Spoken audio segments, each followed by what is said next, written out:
ህልማችን እስከ ወዲያኛው ይሞታል ብዬ አላስብም። ነገር ግን ይቀበራል። ሳይሞት የሚቀበር ነገር ቢኖር ህልም ነው። የሰው ልጅ ፈጽሞ ያለ ህልም ሊኖር አይችልም። አዲስ ጫማ ለመግዛት ከማለም አንስቶ ሌላ ሰው እስከመሆን ድረስ ያልማል። አንዳንዴ ህልሙ እውን ሆኖለት የፈለገውን ሲያገኝ፣ ሌላ ጊዜ ደግሞ ህልሙን በምክንያት ቀብሮ የኑሮ ጉዞውን ይቀጥላል። ህልም ሳይሞት ይቀበራል ያልኩት ሰው በውስጡ እንዲህ ማድረግ እኮ ፈልግ ነበር እስካለ ድረስ ህልሙ እስትንፋስ አለው ብዬ ስለማምን ነው። ቢሆን ኑሮ የሚል ማንኛውም ሰው ሳይሞት ነገር ግን በውስጡ ከብዙ ምክንያቶችና አጋጣሚዎች ስር የተከበረ ህልም ይኖረዋል። እዚህ ጋር ግን አስተውሉ። ብዙውን ጊዜ ህልም ስንል ሌሎች የሚያጸድቁት ትልቅነትንና በአደባባይ የሚታይን ክብር ሳይሆን ሁላችንም የምንጋራው ትክክለኛ ህልም ኑሯችንንና ህይወታችንን ሐሴት በሚሰጥ መልኩ የሚለውጥ የውስጣችን ድምፅ ነው። ይህ ድምፅ ደግሞ ለሁላችንም የተለያየ ይሆናል። ሆኖም ግን ነገሮች ካሰብናቸው በላይ ሲከብዱ፣ አስቀድመን ያላሰብናቸው ነገሮች በህይወታችን ውስጥ ሲከሰቱ ህልማችን ቅዠት ይመስለናል። ደስታ ይሰጠናል ብለን ያሰብነው የህልም ኑሮ ወደ ታች ቀብረን አጋጣሚዎች በሚመሩን የኑሮ መንገድ ላይ እንቆማለን። ምንም እንኳን ከህልማችን ርቀን ብንጓዝም ሁሌም በውስጣችን እንዲህ እኮ አስብ ነበር ማለታችን ግን አይቀርም። ዘ ፒልግሪሜጅ በተሰኘው የፓውሎ ኮኤልሆ መጽሐፍ ላይ ሰው ህልሙን መግደል ሲጀምር የሚከተሉትን 3 ምልክቶች ማሳየት ይጀምራል ይላል። የመጀመሪያው ጊዜ የለኝም ማለትን ማብዛት ነው። ጸሐፊው እጅግ ጊዜ የጠበባቸው ሰዎች ለሚፈልጉት ነገር ሁሌም ጊዜ ይኖራቸዋል።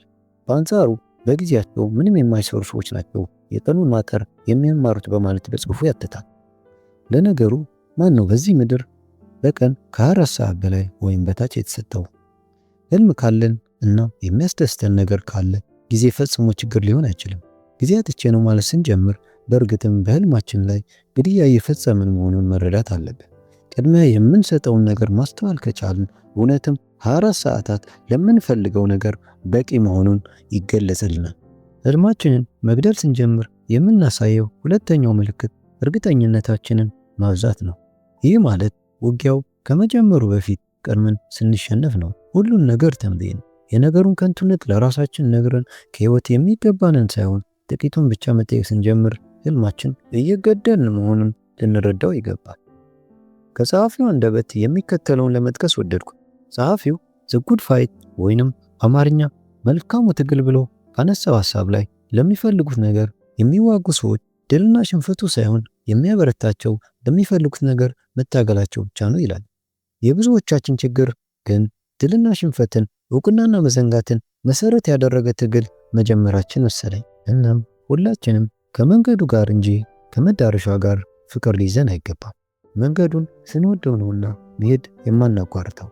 ሌላኛው ህልማችንን መተው መጀመራችንን የምናሳይበት መንገድ ሁሉን ነገር በጸጋ ተቀብለን ከኑሮ የምንፈልገውን መጠየቅ አቁመን እንዲሁ ወደ ነፈሰው መኖር ስንጀምር ነው። እዚህ ላይ ብዙዎቻችን የምንሸወደው ራሳችንን እንደ በሳል ቆጥረን የምናስበው ህልም ሁሉ የልጅነት ቅዠት ነው ብለን ማመን ስንጀምር ነው። ከውስጥ ግን ሁሌም ቢሆን በትንሹ የሚጮህ ድምፅ ይኖራል፣ ቢሆን ኑሮ የሚል። ይህ ድምፅ የህልማችን ጣር ነው። እናም ሁሉም እርግፍ አድርጎ መተው ለጊዜውም ቢሆን ሰላም የሚሰጥ ይመስላል። ነገር ግን በውስጣችን የምንፈልገው ነገር እውን እስካልሆነ ድረስ ሁሌም ሰላም መንሳቱ አይቀርም።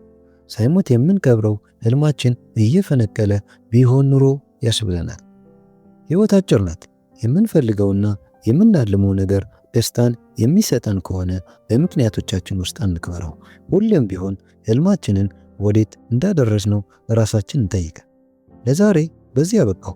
በሌላ ቪዲዮ እስክንገናኝ ቸር ቆዩልኝ።